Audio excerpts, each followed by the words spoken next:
বড্ড ভুল করে ফেললো মমতা ব্যানার্জি, রচনা ম্যাডাম বড্ড ভুল করে ফেললো। একবার যদি মমতা ব্যানার্জি জানতে পারতো যে রচনা ব্যানার্জির ওই রং মাখা থোবড়াখানা দেখলে উন্নয়নের দরকার নেই, বিশ্বাস করুন, তাহলে মমতা ব্যানার্জি জন্ম থেকে মৃত্যু পর্যন্ত এত উন্নয়ন করতো না। একটা বার যদি জানতে পারতো যে ওই রচনা ব্যানার্জিকে দেখলাম চুচুড়া বিধানসভা নিয়ে জ্ঞান দিচ্ছে, এমনভাবে কথাবার্তা বলছে যেন বিশাল বড় একটা পলিটিশিয়ান, যাদের একটা সংগঠন তৈরি করার ক্ষমতা নেই, শুধু মমতা ব্যানার্জির দয়ায় ওরা টিকিট পেয়েছিল। ঠিক আছে, 29 সালে আমরাও দেখবো 20 জন এমপি তো বেরিয়ে গেছে, কতজন এমপি জিততে পারে। হ্যালো রচনাদি, কেমন আছেন? একটু ডক্টর টক্টর দেখান, সুস্থ থাকুন, ভালোভাবে কথা বলুন। আপনার তো মনে হয় কিছু একটা প্রবলেম চলছে। যাই হোক, আপনার যে face value, place value useless, মানে এগুলো না আমরা মানে ওই অঙ্কের মাধ্যমে পড়েছি, ফেস ভ্যালু আর প্লেস ভ্যালু। তো আপনার এই অঙ্কটা একটু অন্যরকম। কি না, আপনি বলেছেন যে মমতা ব্যানার্জি হুগলিতে তো দাঁড় করাতে পারতো গড়িয়াহাট বালিগঞ্জের কাউকে। হ্যাঁ, দাঁড় করাতে পারতো, সেও জিতে যেত। কেন? স্রোত ছিল তখন তৃণমূলের, জিতে যেত। আপনার ওই তৃণমূলটা জেতার জন্য আপনার ফেসটাকে ইউজ করেনি। অ্যাকচুয়ালি ওই যে আপনি দিদি নাম্বার ওয়ান করতেন না, মমতা দিদি বলেছে রচনা তুমিও চলো নেমে যাও, তখন আপনি লোভটা ঠিক সামলাতে পারেননি। মানে দিদি নাম্বার ওয়ান করছেন, আপনি এত পপুলার শো, এত টাকা, আবার আপনি একটা সংসদ হবেন, সেখানেও এত টাকা, মানে দুটো অ্যাকচুয়ালি মানুষের লোভ থাকে জানেন তো, এটা নর্মাল জিনিস, যত পায় তত চায়। তো আপনারও ঠিক একই রকম হয়েছিল। রচনাদি, আপনি সংসদে আছেন, আপনার দলকে ভালো লাগেনি, আপনি দলের সম্বন্ধে বলছেন, সেটা আপনি দলকে জানান, কিন্তু আপনি এই যে দল ভাঙার পরে আপনি যে কথাগুলো সংবাদ মাধ্যমে এসে বলছেন, এগুলো হচ্ছে অসুস্থতার কারণ।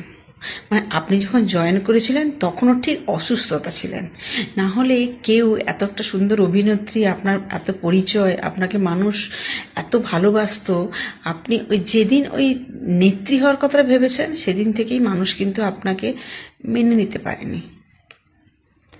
আপনি কি করলেন? মমতা ব্যানার্জি বললো এই চল 4 তলা থেকে ঝাঁপতে, আপনি দিয়ে দিলেন। এই চল আগুনে পা দে, দিয়ে দেবেন? আপনি তো সুস্থ মানুষ একজন, আপনি দিদি নাম্বার ওয়ানে এত এত কিছু প্রোগ্রাম করেন, এত মানুষকে জ্ঞান দেন, এত মানুষের জ্ঞানী জ্ঞানী কথা শোনেন। হ্যাঁ, তো আপনার মনে হলো কেন যে আমি সংসদ হয়ে দাঁড়াবো, মানুষের জন্য কাজ করব?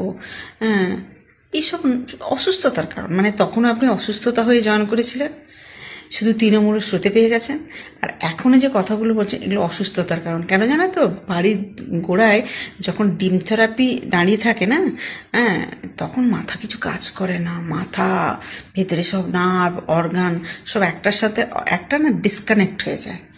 আপনার হচ্ছে সেই, মানে আপনি কি মুখে বলছেন, কি বলতে চাইছেন আপনি নিজেই জানেন না।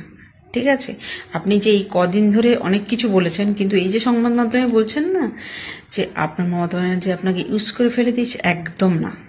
আপনি মমতা ব্যানার্জিকে বরং ইউজ করেছেন, আপনি লোভী হয়ে, আর দিয়ে আপনি বরং এখন ছুঁড়ে ফেলে দিয়েছেন।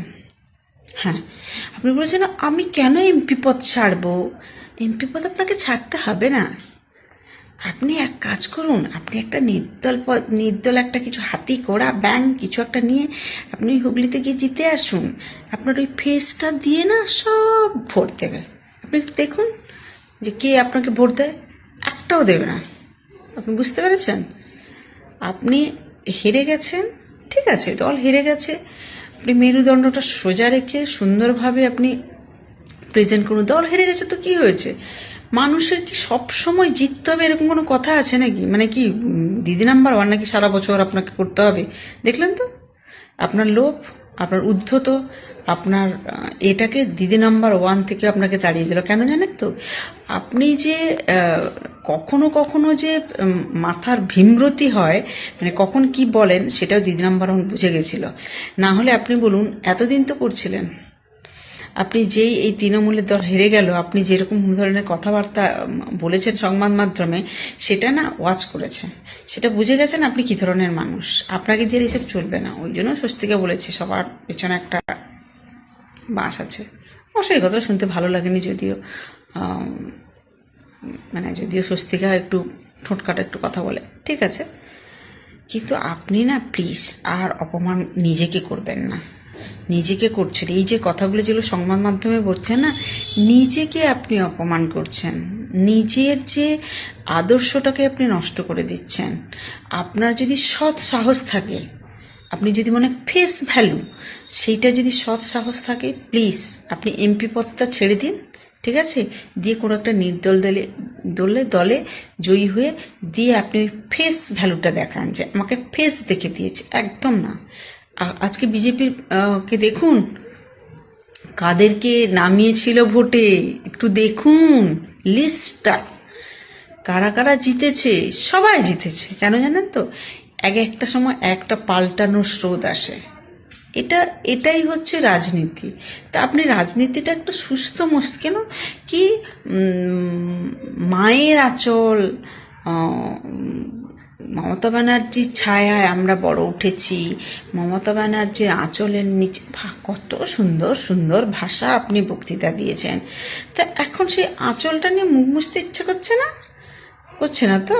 তাহলে নিজের আঁচলটা দিয়ে মুখ মুছুন, দিয়ে নিজেকে আয়নার সামনে দাঁড়িয়ে দেখুন যে আপনি কি কি বলছেন, কাকে বলছেন, কেন বলছেন। আপনি নিজেকে আয়না দিয়ে জিজ্ঞেস করুন, দিয়ে বলুন। আপনি সুন্দর করে কথাবার্তা বলতে শিখুন। শতাব্দী রায় অনেক কিছু বলেছেন, কিন্তু আপনার মতো ঠিক ওরকম বলেনি। শতাব্দী রায় অনেক কিছু বলেছেন, কিন্তু তারপরেও কিন্তু কদিন আগে তিনি বলেছেন যে আমার মনের ভেতরে কিন্তু এখনো তৃণমূল আছে, আমি দিদিকে ভালোবাসি। হ্যাঁ, কিন্তু সামাও কোনো রিজনে আমি ওখান থেকে বেরিয়ে এলাম।